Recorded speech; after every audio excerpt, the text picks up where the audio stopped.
kay Dr. Cruz, kay Rod, kay Sherman, at kay Glenn, na nakalimutan ko na yung presentation ko eh. Nakagawa na ako ng isa pang presentation. But my main insight is basically because parang gusto natin i-connecta yung futuristics natin where we are. And ito yung tanong ni National Scientist Domingo kanina, current problems versus future problems. One way of looking at it is, I think basically, we are trying to determine how to spend our budget 30 years from now. Because the budget is the distillation of decisions that we take as to where our society will be. And so, one way of looking at it is, what will our budget look like? What are we going to spend money on? Now, of course, you're talking about the public funds. But the reason why that is so is because scenarios are not for everybody. We are doing scenarios because we are on top of big bulldozers, which are our institutions. Shared, NAST, which have big budgets, of course. And we are trying to imagine how these big bulldozers should act in concert to make things happen in the future. Now, the problem is that we don't know what are the things we want to happen in the future. And we are constrained by our imagination. If only we can become more colorful and varied in our imagination of what our future might be, which is what Sherman is telling us we should develop, imagine, then maybe it is easier to accept. Where we are, sabi nga ni Dr. Asansa, our scenarios today are kindergarten scenarios. They will be, I will call them sacrificial concepts. Meaning to say, we throw them out after we formulated them and written them so that people can tear them up and challenge them and improve on them. And inspire them to make their own scenarios. Because the scenarios should really be coming out of Congress. All of those institutions that are supposed to help Congress think of what the future might be. The scenarios in Malaysia were generally government scenarios. It was the government as guardian of society trying to imagine what might the future be. The same with us. Now the problem is, we are not even policymakers of government who are directly holding power. It should be Panelo, it should be I'm sorry, for the first name I mentioned, but all of these cabinet members should be involved in scenario making. The problem is because they look at themselves as guardians with terms of duty. Di ba? Tour of duty, I'm sorry. Hindi na nila tinitignan yung beyond ng tour of duty nila. The same with our politicians, which is why nobody does scenarios, because ang tour of duty ko hanggang 2022 lang. Diba? Now that's a problem. So we are presuming to help them think beyond their tours of duty. I think that's what we're trying to do. So basically what we're doing is a sacrificial concept. But hopefully it wakes up the country to the importance of scenarios. And it's really basically using scenarios to get our act together. Because once you imagine a future and it is sold, and everybody buys into it, then you can backcast and say, oh, okay, so kung ganitong gusto natin, ito ang kailangan natin gawin para makadating tayo doon. From the science point of view, it's really, where now what we do is try to predict a dependent variable from a set of independent variables, right? O, alam mo na yung independent variables mo, then what will be the predicted value of your dependent variable? Here, we're trying to conjure a dependent variable hopefully different from what we can imagine, and try to say, ano yung independent variables mo na gagawa nito? Which is the reverse. Right? Imagine the consequence and then move backwards towards the independent variables or explanatory variables. And that is a kind of thinking that is so far away for us. Why? We work with Patriot scholars, kami ni Dr. Cruz. We go around telling our young Patriot scholars to give back to the country. Akala nila yung 7,000 na binibigay sa kanila ng SEI to save their families from poverty. It's not. We tell them this is an investment in you. There are 33,000 of you. Undergraduate, they get 7,000. MA, they get 28,000. PhD, they get 35,000, 36,000 per month.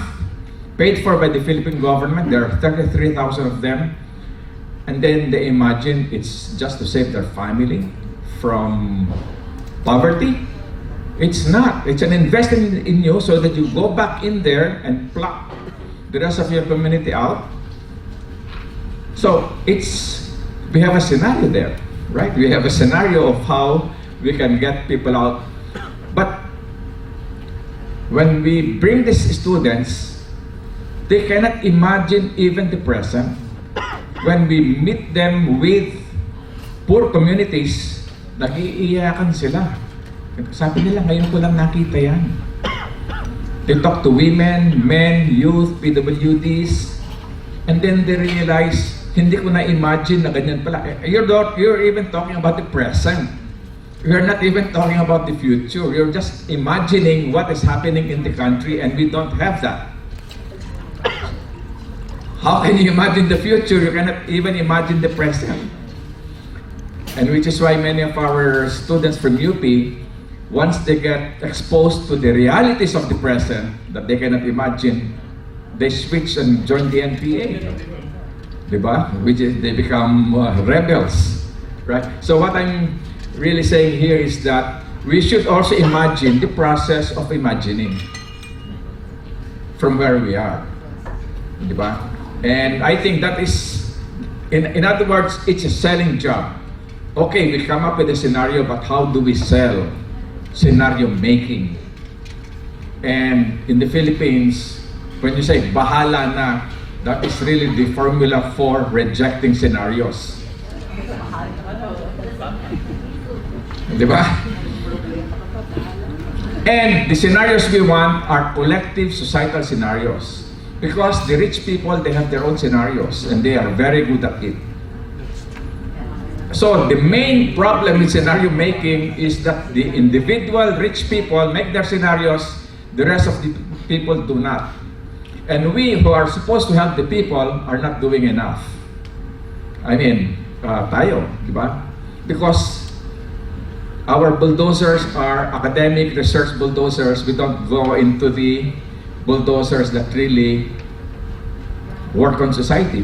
The earth movers, DSWD, DPWH, and so on. Anyway, but when we look at log frames, these are really tools for structuring and attaining goals, right? Structuring and attaining goals. Assuming that you already have a goal. Once you have a goal, societal goal, like reduce crime, then we can use the log frame. Which is why the log frame will come after the scenario building. Okay, define mo muna yung goal mo. Then we will structure it to make it happen. It's just like really backcasting. But in this country, we lack what I will call Coliseum thinking. Meaning to say, in a Coliseum, di ba? Nakikita mo lahat ng tao. Di ba? Imagine the Philippine arena. Di ba? You can see everybody else.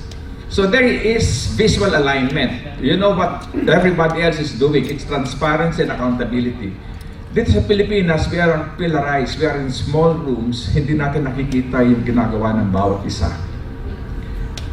And, well, unless we are in a large coliseum, that will not happen. That visual is not available to us. In fact, in the University Council, how many members are there in the University Council when it meets in Diliman?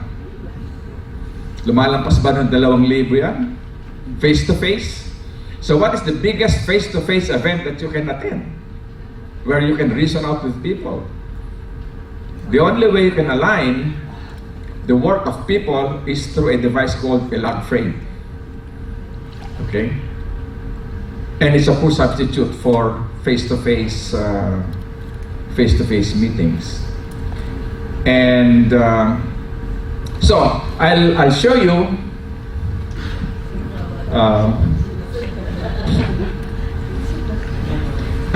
what the logframe is.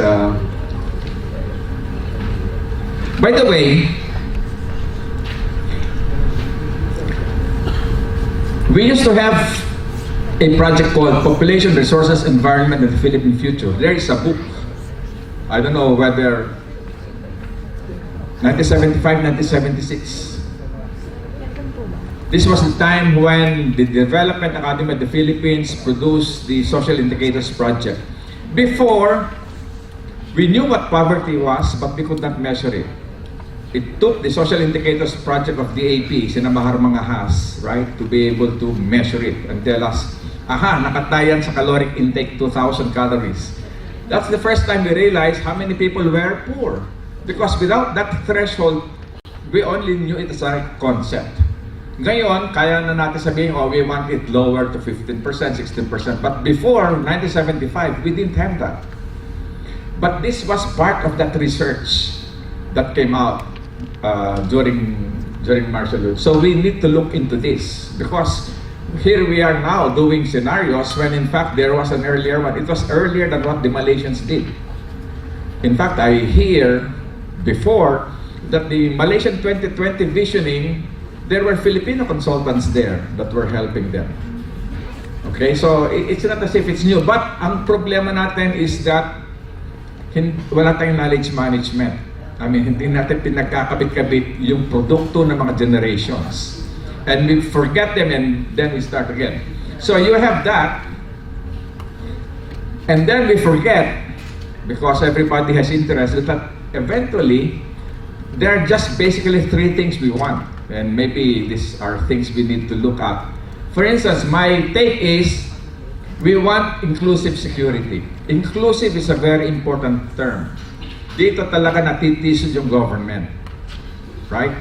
We have growth, but it's not for everybody. We have good health, it's not for everybody. It's really inclusiveness. And we are challenged because we are archipelagic.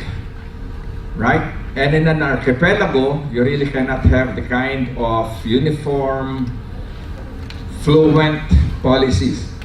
Now, inclusive security, making all lives matter, inclusive development, making all dreams reachable, basically education, right? And then, inclusive governance, making all voices count. We're looking at types of futures. Diba? There are plausible, probable, preferable, and we are so prone to disasters, we might as well really use this. The reason why this is in vogue now is because 9/11 happened to the US. They never thought it was going to happen. Diba? That you're going to have two planes hit the two towers and bring them to the ground. Nobody imagined that. Which is why now everybody, if it's plausible, let's scenario it. Okay? O tayo. After Marawi, do we imagine it's the last one that's going to happen? Because of Marawi, there is so much recruitment happening now. Why? Because the Maranaos have not been given Marawi back. And so, maybe these are the things we should be scenarioing. And then you scenario your VFA being removed, so you remove your eyes and ears. Okay? But anyway, so we have to decide on what are our scenarios, but we have to have a good choice, diba? A good deck of cards. So, and shaping the future using a log frame is what this particular segment is about. So, let me just, anyway, andito yung sinasabi nila kanina. But in the end, agreeing on strategic action to take today is what log framing is all about. No, so I'll just skip this. By the way, there's a delightful book by Edward de Bono. I think you have read this. It's about 6 thinking hats. Right? It's about trying to be a person with, or a group with 6 different personalities and trying to put together the perspectives of those personalities to make a good decision. So maybe that's also what decision making is all about. There is a pessimistic you, there is an optimistic you, there is a data-driven you, there is a happy you, and so on. So, log framing is about cathedral thinking, right?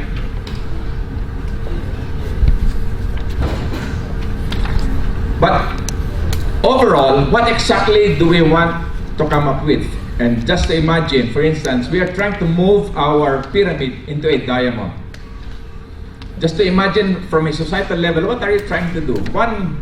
One scenario is you want to move your pyramid into a diamond. How do you do that?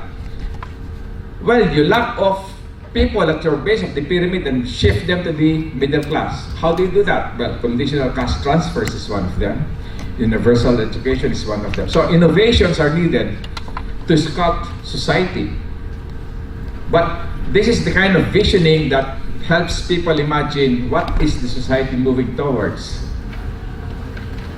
And in our future work, in Future Earth Philippines with Dr. Luli Cruz, we've been doing these kinds of strategizing, trying to imagine what are the guiding principles, what are the interventions, and what do we want to attain to have good health, healthy natural environment, and so on. So these are some of the ingredients of scenarios that we have been working on. The Philippine Development Plan is also a staging point for scenarios. Now, log framing is structuring and scheduling goals for attainment. So basically, it's just a one sheet of paper with these cells. It's a 4x4 matrix, and here you have your goal, and I always imagine it to look like a envisioned societal impact. What is the societal impact you want? Then what is your organizational outcome, target organizational outcome? And then this one is what is your project output? And then what are the tasks you need to do? So in other words, if you have a societal impact, for instance, inclusive development or reduce crime, then that goal gets divided and distributed across all of those institutions and peoples and teams trying to contribute towards that. And maybe NAST can have an organizational purpose or target outcome that contributes to inclusive development. Maybe develop science and technology, increase the number of scientists and so on, right? And then maybe here at the project level, like this project, which is a futuristic or futures mapping or foresighting problem project, does this foresighting problem or project contribute to the objective of NAS to increase the number of scientists? And will the increase of scientists improve inclusive development? And what are the tasks do you need to do to be able to complete this project? So the tasks contribute to project output. Project output contribute to organizational outcomes, and organizational outcomes contribute to societal impact. You might, of course, put an ASEAN goal there, right? Regional development. But let's just look at this. But if you do this, it's as if you are in a coliseum. You can see what everybody else is doing and how they are contributing to the main goal, which we don't have now. But if you do this log frame, for instance, if you just define your goals and they are already in your Philippine development plan, make sure that all of the organizations specify what they are contributing to, right? And what their projects are contributing to their goal, and the tasks that they identify, that they fund, are contributing to the objectives. So that is what we call the vertical logic. One of the two logics of the log frame. Now, but that is motherhood statements, unless you bring in the horizontal logic. The horizontal logic is your control logic. They make things happen. Why? Because for every goal, purpose, objective, task, that second column says, what are your objective indicators and what are your targets? You have to specify that. For instance, inclusive development, maybe our indicator is reduce poverty by 5%, right? Now, if that is your goal, how will increasing your scientists contribute to a reduction of 5%? And how will this foresighting contribute to the increase of scientists? And why will this particular task, this workshop, contribute to foresighting? So, you have your indicators and targets. The next one is means of verification. What is the evidence that you have achieved this, right? Because government, sometimes we do the action and we also report on our own, evaluate our own work. Like the police, the PNP might say, tell us how crime has been reduced. Is that the best? Is the PNP in the best position to tell us the percentage reduction in crime? But the most important one is the last one, assumptions. Because in assumptions, this is where you ask, what can go wrong? And this is, a lot of things can go wrong if you make the wrong assumptions or you are not prepared for it. You're coming up with a goal that is really out of sight. So this is where you say, these are the things that can go wrong, and this is where you now try to say, okay, how will you manage the things that will go wrong? So with this vertical logic and the horizontal logic, and if everybody does this, and if you have a big enough supercomputer, then you can have an idea of how they are all aligned. But of course, you still have a lot of strategic planning, but there is at least a transparency and accountability device that will make us work together as we move over time, because we might be aligned now, but once we start on the journey, we get misaligned because the pace of change will be different. So how to be aligned and move in an aligned organization as we move through time, that is very difficult. Now you look at the Philippine military, Army, Navy, Air Force, and they constantly try to do interoperability. They are already the same military, but they have to come up with rehearsals and exercises. So I think that tells us so much of our effort. Agriculture, Picard, and all of this, the agricultural community, how much do they talk? Our defense community and our foreign affairs community. our scientific community, and our engineers and things like that.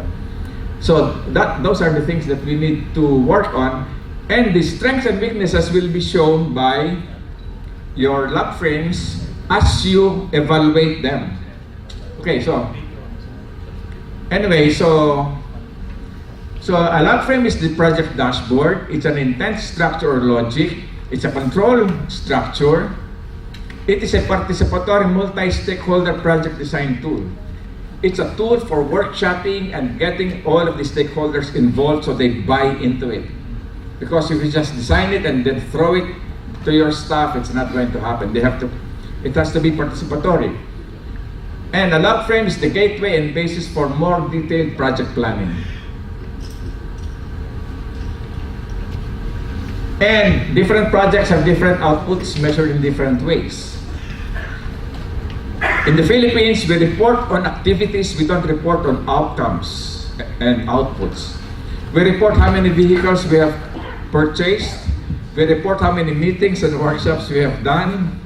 We report on how many staff we have hired, but we don't report on level of education, futures literacy, and things like that. But if you look at government reporting, it's basically input side. So, just to illustrate the log frame, I have 2 minutes. Imagine the PNP. Let's say, ang objective nila, envision societal impact is reduce crime. Is that a good enough societal impact? Okay, reduce crime. What is the target organizational outcome of PNP? Let's say it's increased police visibility. Okay, at the organizational level. At the project level, their output, target output is new police graduates. Diba? And major tasks, design course, recruit cadets, conduct course, give final exam, for graduation. Are these necessary to make that happen? Yes. Will new police graduates increase police visibility? Logically, yes. Will increased political visibility lead to reduced crime? Logically, yes. Right? If the numbers are correct, means of verification, then you have this. But you look at what can go wrong. Just at the level of, you look at that, expected project output, what can go wrong? Reduction in recruits due to hazing deaths in prior year. So suddenly your recruitment rate is lower. So then the question is, oh, how do you make up and get the number of recruits you need? Well, my answer, just imagining, is you lower the height requirement for recruits from 5'2" to 5 feet. Temporarily, right? Temporarily. Then you will have the same. But the other problem is increased police visibility. What can go wrong? The new police are assigned to desk jobs due to lack of mobile cars. Diba? So, you increase the number, but you didn't increase police visibility because you lacked the mobility logistics for them. Okay, so can you imagine, produce for us those hierarchical objectives and vision societal impact, that we can do this exercise. Okay, and we have enough experience in this room to be able to just come up with a reasonable prototype of what this will be like. And of course, part of it is really going into performance measures. What kind of indicators? There are so many ways of coming up with indicators. Presence or absence. But you can have input measures, output, workload measures, efficiency, effectiveness, productivity, so on. And this is what we want to happen, right? When they jump out of the plane, they're all one by one, but before they reach the ground, they have to be connected. It can be done. If these people can do it, we can do it. But they have the device of visual. I mean, they can see one another. Because in a society of 110 million, you cannot see what everybody else is doing. One way of doing it is aligned using a hierarchy of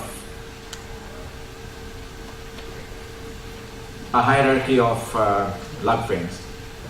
And of course, I was going to show diagnostic tools, but that has already been covered. But basically, the log frame allows us to simulate a coliseum where everybody can see everybody else. It's a transparency and accountability tool. It's also a performance tool.